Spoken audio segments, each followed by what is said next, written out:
দর্শক স্বাগত জানাই সময়ের কণ্ঠস্বর থেকে। আপনাদের সাথে যুক্ত হয়েছি রাজধানীর শেরেবাংলা নগর থেকে, এবং আপনারা জানেন যে এখানে শহীদ প্রেসিডেন্ট জিয়াউর রহমানের সমাধিস্থল, এবং আপনারা আরও জানেন যে গত 30 December BNP chairperson Begum Khaleda Zia চিকিৎসাধীন অবস্থায় রাজধানীর এভার কেয়ার হাসপাতালে শেষ নিঃশ্বাস ত্যাগ করেন, এবং 31 ডিসেম্বর তাকে কিন্তু রাষ্ট্রীয় মর্যাদায় শহীদ প্রেসিডেন্ট জিয়াউর রহমানের পাশে সমাহিত করা হয়।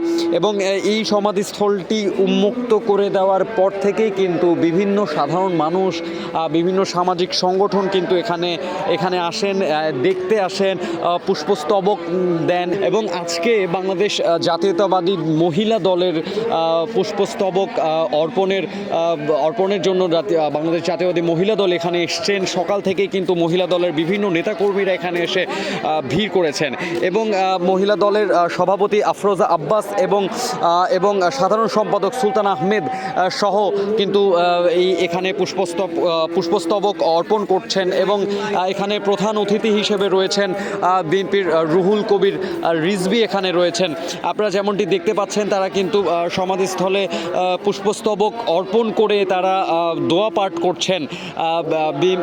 রুহুল কবির রিজভী এবং বাংলাদেশ জাতীয়তাবাদী মহিলা দলের নেতাকর্মীরা।